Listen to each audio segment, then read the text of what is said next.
There's just a lot of stuff in there that didn't realize, and then talking to Jeff and first call. Sterling Marlin has heard the rumors for more than 2 decades. He's lived with the questions, the blame, and the silence surrounding Dale Earnhardt's final moments. And now, after all these years, he's finally breaking that silence. What he confirms has fans talking all over again, and it opens the door to a story far deeper than anyone expected. Join us as we dive into what Sterling Marlin has finally revealed and why it matters now more than ever. The final hours before the race. On the morning of February 18, 2001, Dale Earnhardt arrived at Daytona International Speedway with a presence that everyone around him felt immediately. He looked relaxed, focused, and confident in a way that only a man who understood the weight of the moment could be. People who saw him that morning later said he had a calm but commanding energy, the kind that made you pay attention without him having to say much. His walk through the garage was steady, his expression serious but not tense. It was the look of someone who knew exactly what he wanted to do that day. Crew members watched him closely as he approached the number 3 Chevrolet. Many had worked with him for years, but even they noticed something different. He wasn't stressed, and he wasn't chasing anything for himself. He was focused on the bigger mission. One crew member recalled that Earnhardt spoke softly but clearly, asking about small details on the car and checking in with the team in a calm tone. He trusted his people, and they trusted him back. Family members also sensed the energy around him.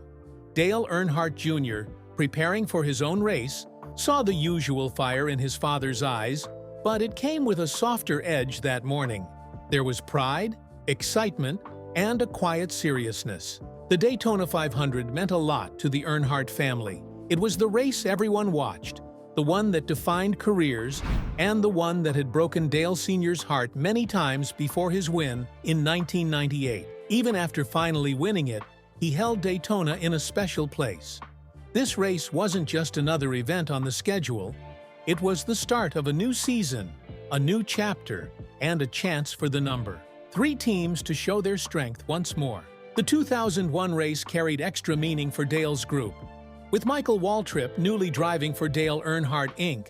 and Dale Jr. entering the season with big expectations, there was more on the line than personal victory. The team felt like they were on the edge of something great. Everyone in the garage who interacted with Dale that morning felt the same truth. He was locked in, motivated, and ready to lead. Before the race, Dale Earnhardt gathered his team and spoke to them directly.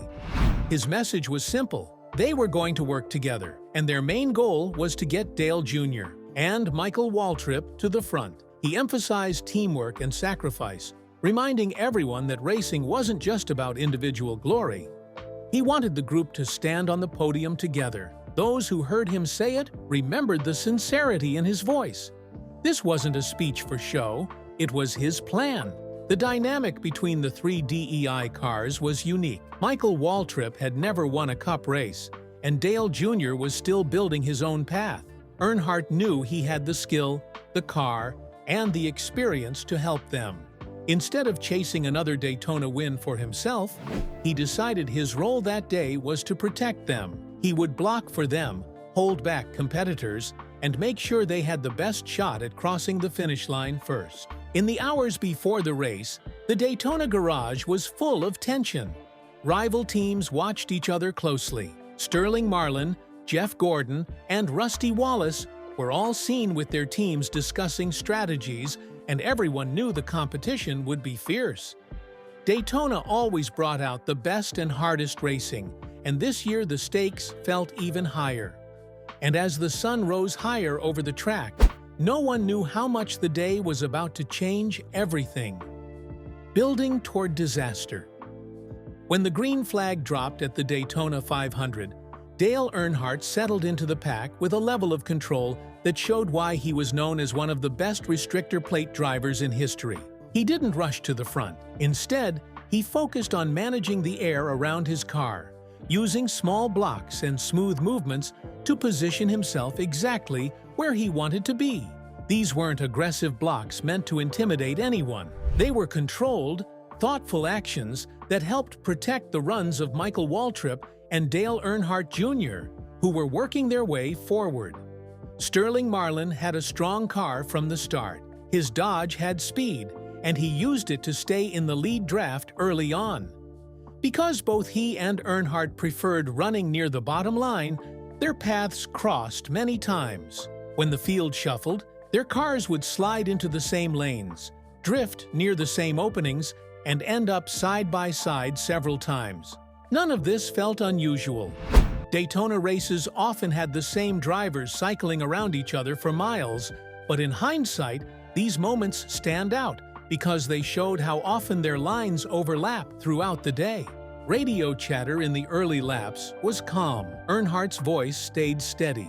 He talked about the car being a little tight, but manageable. He reminded his spotter to keep him updated on Dale Jr.'s position.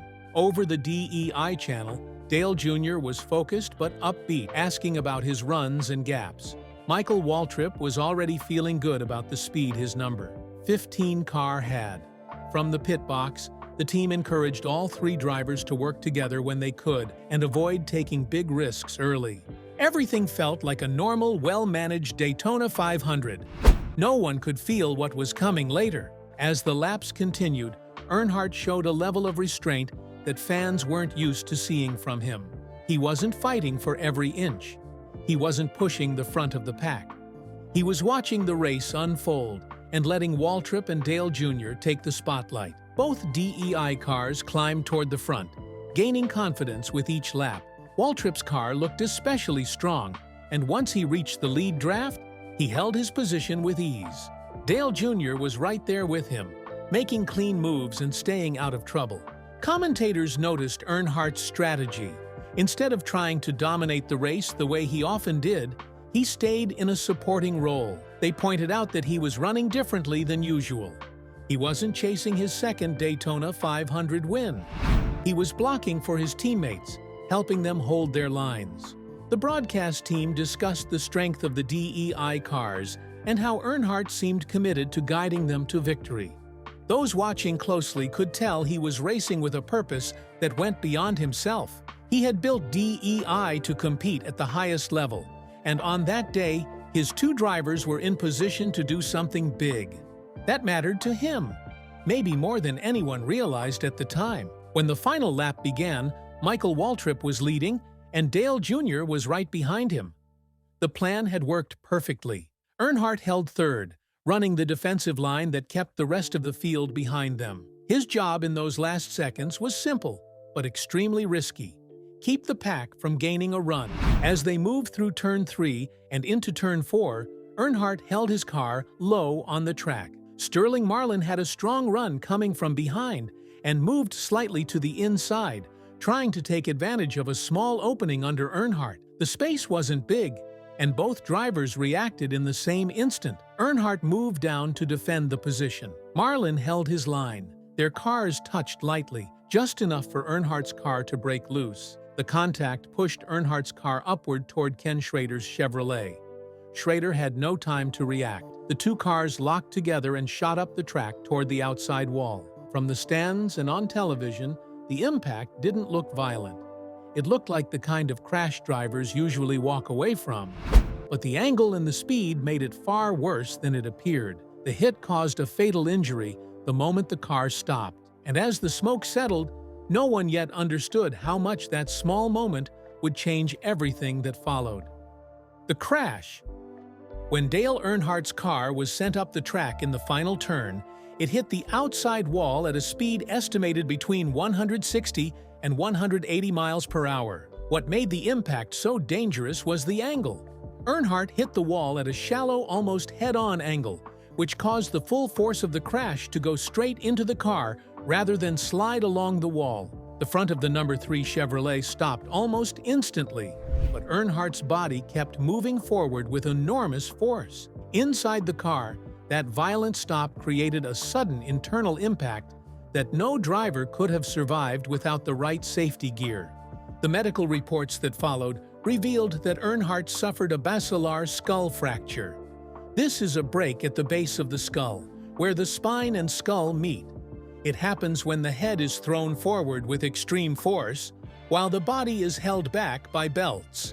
The injury is instantly fatal because it damages the brainstem, which controls basic functions like breathing and heartbeat. Doctors explained that Earnhardt likely died the moment the car hit the wall. There was no chance for revival, no matter how fast help arrived. One of the clearest factors in the fatal injury was the absence of the Hans device. At the time, the Hans device was available, but many drivers, including Earnhardt, did not use it. They felt it was uncomfortable, restrictive, and unnecessary. The device is designed to keep the head from whipping forward during a crash. Without it, the force of a sudden stop causes the neck to bend sharply, and the skull can move too far ahead of the spine. That is exactly what happened in Earnhardt's crash. Experts later agreed that if he had been wearing the HANS device, he almost certainly would have survived. After the contact with Sterling Marlin, Earnhardt's car collided with Ken Schrader's Chevy, sending both vehicles into the outside wall. When the two cars came to rest in the infield grass, Schrader climbed out immediately. Even though his own car was damaged, he rushed toward Earnhardt without hesitation. When Schrader looked inside the number 3 car, he instantly knew the situation was far worse than anyone watching from the stands could see. He saw that Earnhardt was unresponsive, and the condition of his body told him this was not a simple injury. In that moment, Schrader's demeanor changed completely. He waved frantically for safety crews, and people nearby later said that his face told the entire story before he said a word. He didn't scream. He didn't panic. He just understood. For years, Schrader refused to publicly describe exactly what he saw inside Earnhardt's car. He said he didn't want to add to the family's pain or fuel more speculation. He believed that sharing the graphic details would serve no purpose. Out of respect for Earnhardt and those close to him, he stayed quiet. Even decades later, when asked, Schrader kept his answer simple. There was nothing anyone could have done. His silence became one of the most powerful reminders of how tragic that moment truly was. Track safety crews reached Earnhardt's car within seconds. They rushed in with medical bags, backboards, and oxygen. At first, the responders worked with urgency because every second mattered in a crash, but it didn't take long for the tone to shift. Once they looked inside and examined Earnhardt, they realized the injury was extremely severe. They continued trying, following every procedure they were trained to use, but the lack of response told them what they didn't want to believe. And while the world waited for answers, another storm was already building around the man who had been driving beside Earnhardt in those final seconds. The blame storm. In the hours after Dale Earnhardt's death, confusion filled the racing world. Fans were desperate for answers, and the media sped toward the simplest story they could find. Almost immediately, early TV broadcasts replayed the final lap footage again and again, slowing it down, freezing it, and circling the moment when Sterling Marlin's car touched Earnhardt's. Even though NASCAR officials had not released any findings, the tone of the coverage quickly leaned towards suggesting Marlin might be responsible. Morning news shows and sports talk programs picked up that same angle. Headlines hinted at blame long before anyone had real information. Many papers ran photos showing Marlin's number, 40 Dodge close to Earnhardt's left rear bumper. Without context, without details about the draft or Earnhardt's defensive move, the image looked like a cause. To grieving fans, it looked like the reason their hero was gone. That single frame of Marlin's car close to Earnhardt's became the moment millions focused on. People saw it as proof, even though the footage didn't show the full story. TV analysts, some without strong knowledge of the physics of racing, suggested that Marlin had taken an aggressive line or made a risky move. Talk shows repeated those ideas until they became a kind of unofficial verdict in the minds of many viewers. By the next day, Sterling Marlin's name wasn't just part of the story, it was at the center of a storm he never expected and didn't deserve. As soon as the broadcasts began pointing in his direction, the backlash toward Marlin became overwhelming. His phone rang non-stop. Some people called to express sadness or confusion, but many calls were filled with anger. Some included threats. Others accused him of intentionally wrecking Earnhardt. Marlin's wife and children also received upsetting messages. Their home, normally quiet and private, felt like it was under attack by people who didn't know them at all. Public places became uncomfortable for Marlin almost immediately. At gas stations and restaurants, strangers confronted him. Some yelled. Others accused him of having blood on his hands. The hostility grew so quickly that he had to think twice before going anywhere. Even when people didn't say anything, the looks he got from fans said enough. Race weekends, usually a place where drivers felt supported and respected, turned into some of the most difficult days of his life. Fans booed him loudly during driver introductions. Some shouted insults toward his garage stall. While most drivers experience criticism at some point in their careers, the heaviness of this situation was different. This time, people blamed him for the death of one of the most beloved figures in NASCAR history. Marlin's family suffered right alongside him. His kids faced questions at school and felt the pressure of the public anger. His wife tried to shield them, but the story was everywhere. It was impossible to escape. For a family used to the ups and downs of racing, this was something much larger and much more painful than anything they had ever imagined. In the days right after the crash, Marlin tried to talk to reporters. His goal was simple: tell people the truth. He explained that the contact was an accident, a normal part of racing, and that he would never intentionally wreck anyone, especially not Earnhardt. But his words didn't change the reaction. Grief had already turned to anger, and many fans were not ready to listen. When Marlin spoke, the backlash only grew stronger. Some journalists twisted parts of his comments to make headlines more dramatic. Phrases taken out of context appeared in large print, making it seem like he was making excuses or avoiding responsibility. The more he tried to explain, the worse it seemed to get. Every time he opened his mouth, the noise around him got louder. Eventually, Marlin realized that speaking publicly was doing more harm than good. Not only was it hurting him, but he feared it was hurting the Earnhardt family during an already impossible time. He didn't want to be the reason their grief deepened or their anger returned.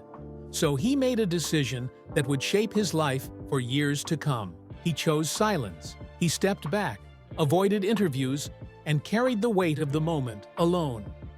And while Marlin tried to disappear from the spotlight, more hidden truths about the crash were being uncovered behind the scenes.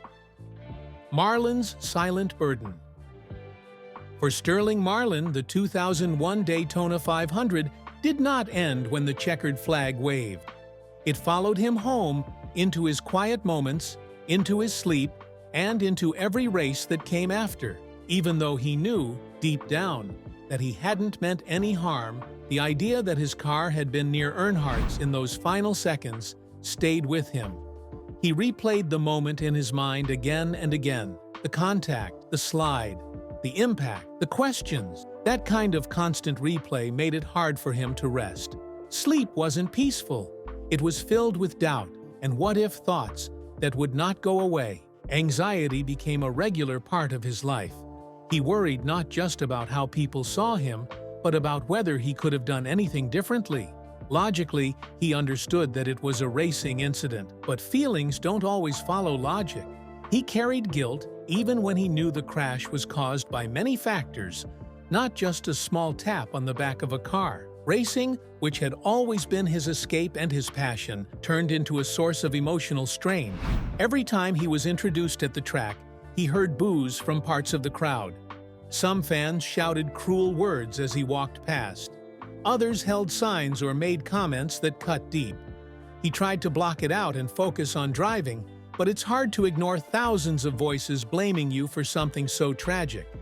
Climbing into the car meant facing not just the race, but also the emotions of everyone watching. Even while parts of the public rushed to blame Marlin, there were key figures in the sport who stood up for him. Jeff Gordon, one of Earnhardt's fiercest rivals on the track, was very clear in interviews.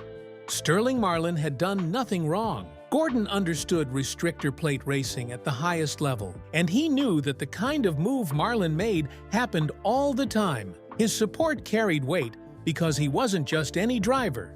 He was one of the biggest names in NASCAR. Ken Schrader, the driver whose car hit Earnhardt's and went with him into the wall, was also firm in his support. Schrader had seen more than anyone else in that exact moment. He was the first one to Earnhardt's window. If anyone could have blamed Marlin, it was him, but he didn't. Instead, he said over and over that it was just a terrible accident and that no one intended for it to happen. His voice mattered, even if he chose not to share every detail of what he witnessed. Team owners, crew chiefs, and pit crew members across the garage also viewed the crash through a different lens than most fans. They understood tire wear, aerodynamics, and racing lines. Many of them watched the replay and knew that Earnhardt's block and the racing conditions played a bigger role than any move by Marlin. Some spoke up publicly. Others supported him quietly. But within the garage, there was a stronger understanding of the truth than what was seen in headlines and talk shows. Despite the support he received from inside the sport, Marlin still faced a loud and angry public. He could have pushed back hard against fans and media. He could have gone on TV, told every detail, and demanded that people stop blaming him. But he didn't. Instead, he chose to step out of the spotlight and say as little as possible. There were two main reasons for that. First, he respected the Earnhardt family's grief. They had just lost a father, a husband, and a legend.